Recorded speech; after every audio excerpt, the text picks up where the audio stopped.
Ulat panahon, pumuli tayo kasama pa ang nag-iisang weather tito na laging may panahon. Para sa'yo, Tito Alvin, ang tanong ng bayan, uulan ba this Tuesday?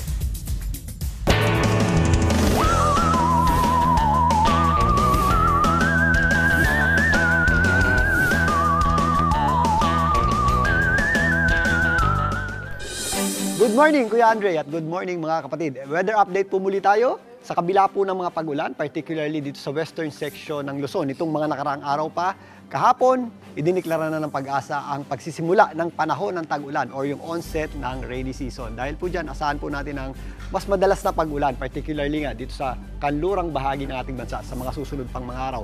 Paglilinaw ng Pag-asa, may mga pagkakataon naman na nagkakaroon tayo ng tinatawag na monsoon break o yung pag-atras o paghina ng habagat. Pero sa kasalukuyan, ito pa ring habagat or southwest monsoon ang nakaka-apekto po dito sa Luzon. Nagdadala po yan ng mga posibleng scattered o kalat-kalat na pag-ulan, particularly dito sa areas ng Ilocos Region, kabundukan ng Cordillera at Benguet. Kasama na po dyan ang Baguio City, Zambales, Bataan, kasama na rin po dyan ang area ng Pampanga at Tarlac.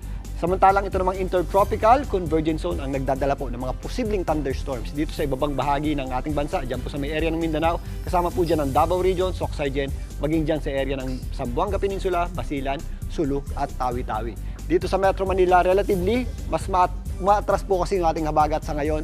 Dito po sa Metro Manila, mas maaliwalas po ang ating panahon sa umaga at mainit pa rin po sa tanghali, pero sa dakong hapon, tataas po yung ating tsansa ng pag-ulan at thunderstorms. Again, nauuso na po o napapadalas na yung ating mga pulupulong pag-ulan at thunderstorms tuwing hapon at gabi. Kaya sa mga lalabas ng bahay, ugaliin pa rin po natin ang pagdadala ng payong o anumang pananggalang sa ulan para ready tayo, lalong-lalo na kapag pauwi tayo galing trabaho.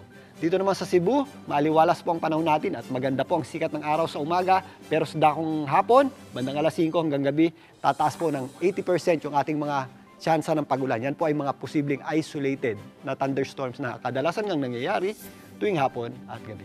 Sa Metro Davao naman, thunderstorms din po ang ating paghahandaan dahil po sa epekto ng ating intertropical convergence zone. Mas mataas po ang tsansa niyan bandang tanghali hanggang hapon. At yan muna ang latest sa ating lagay ng panahon ngayong araw ng Martes. Muli ako po ang inyong weather, Tito Alvin, na laging may panahon para sa iyo. Mga kapatid, Dimples Romana po, kumpletuhin ang inyong umaga ng mga kwentong puno ng inspirasyon. Salubungin po ang bawat araw ng may ngiti at pag-asa. Kaya't mag-subscribe na po at mag-follow na sa aming social media pages ng News 5.